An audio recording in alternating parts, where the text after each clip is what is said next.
Now we have a very special guest in the studio. She goes by the name of Yvonne Parks, and she's from the Citizens Advice Bureau, and she is about to give us some amazing advice and tips on how to best handle any debts we may have. So I'm going to leave you in the very capable hands of Yvonne Parks. So what would you like to talk about today, Yvonne?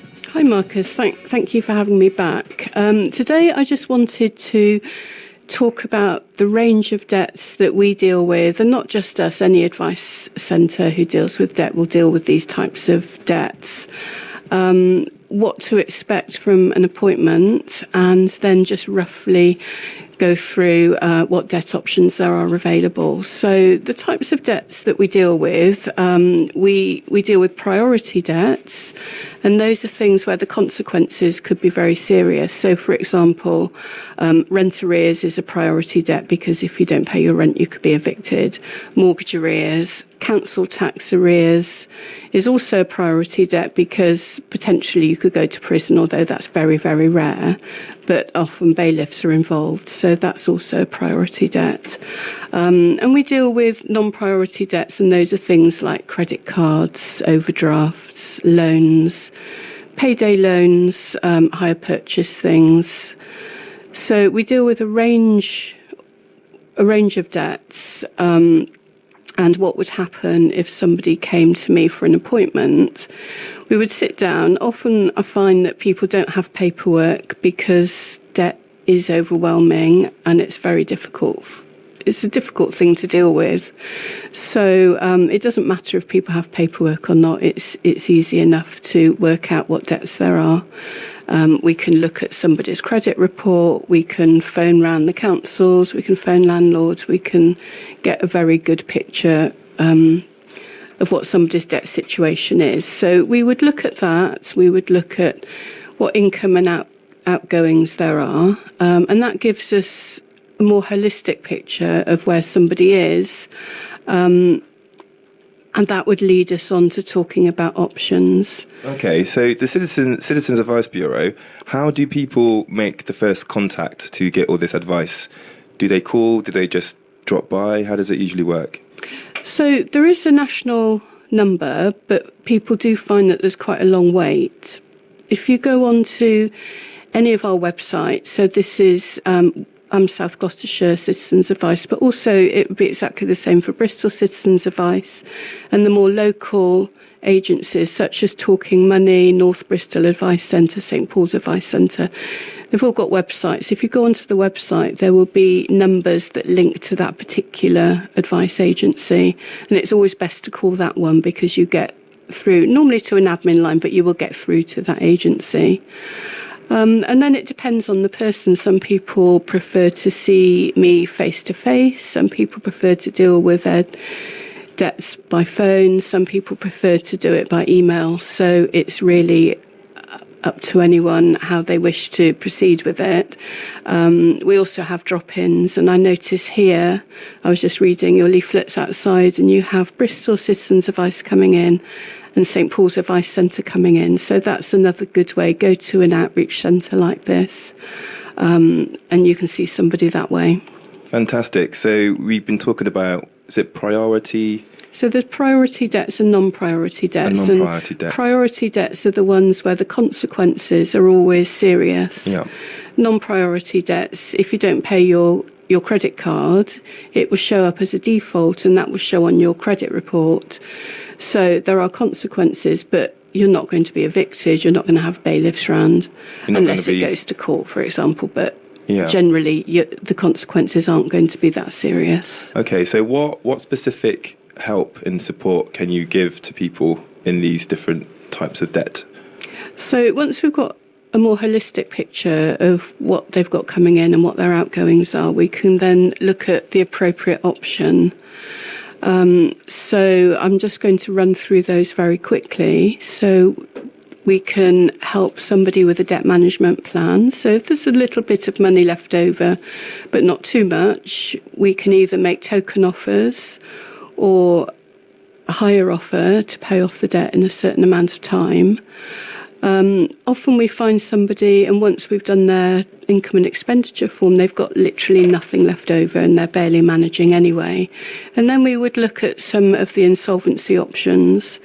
So if somebody owes more than 30... What's insolvency, sorry? Insolvency is where you're saying that you can't afford to pay your debts.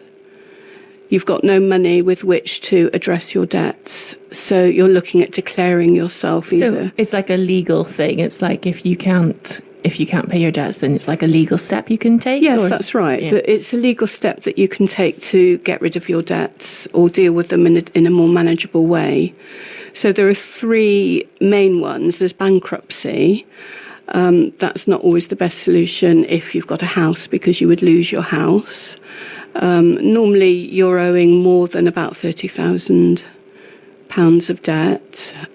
But if you don't have a house, if you've got no assets, if you have that level of debt, then often it is a good option for somebody.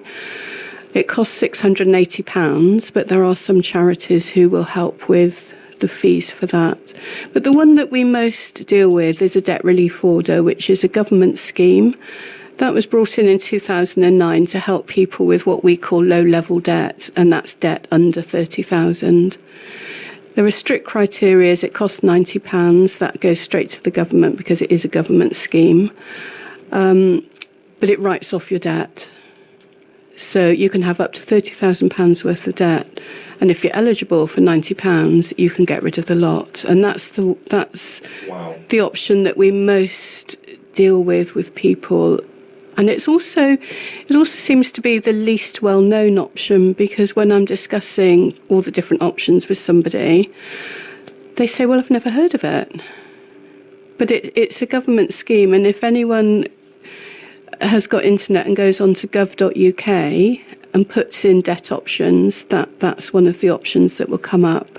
So that's a debt relief order. So just clarify this. So debt options, which is a government-run scheme, you pay £90, and if you have debts that are under 30,000, then potentially they can be written off. They will be written off if you fit the criteria. So the criteria is you can have a car, but it can't be worth more than £2,000. You can't have more than £2,000 in savings, and you can't have disposable income of more than £75 a month.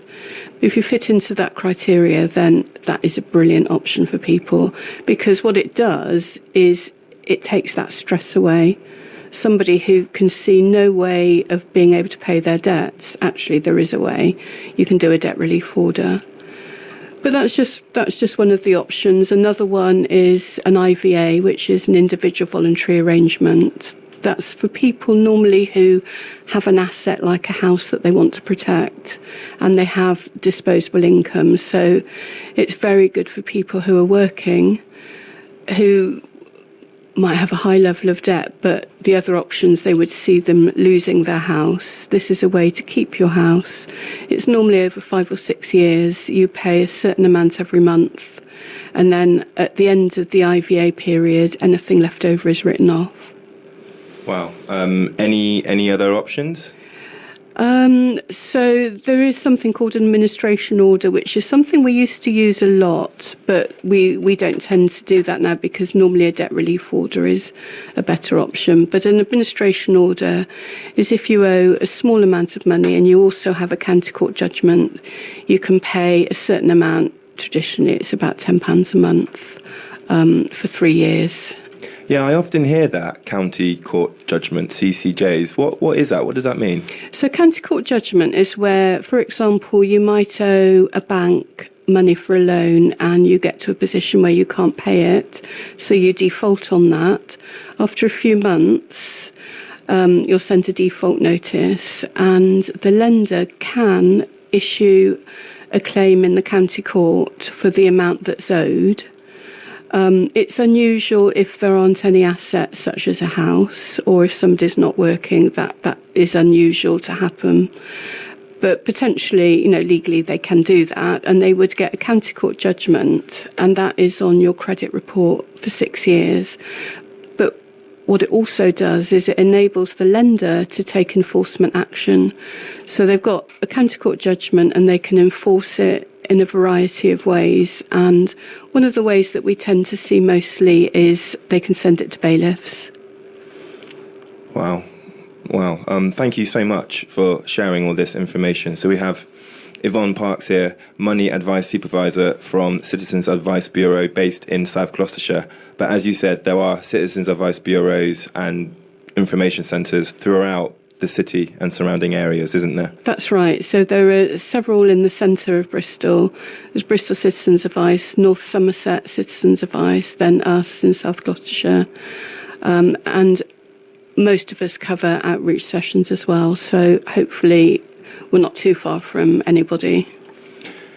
It's interesting, isn't it? Because I feel like we're at a time now where there's people in households, multiple people in households that are working full-time, but still struggling to cover their basic costs and necessities. Is this something you're seeing more common? It's interesting you say that, because I was reading an article only yesterday that was saying more and more people who are averagely earning 40,000 a year are getting into debt. Wow. And that's something we've never seen before. So you're right, what we're seeing is more and more people who are working full time, just simply not being able to pay their bills. And then what they're doing is a very sensible option short term, which is using a credit card or getting a loan. But it's not a good long-term solution, because if you can't pay your bills, there's going to come a point where you can't pay your credit card or you can't pay your loan. And those are the people that we're starting to see now that we wouldn't have seen before. Wow, so that's people on good, decent money, yeah, still struggling. Yeah, that's right. Yeah. Did you want to say something, Shona? No, I was just going to say, 40,000 is that's more than I earn. That's that's a really decent wage. It's a decent wage, and people on that are still struggling. That's right. It's shocking and and disgusting. But I mean, it's really good that there's people like you out there who can give that advice to people who've fallen into the trap, and I think debt can feel incredibly overwhelming when you're stuck in the middle of it.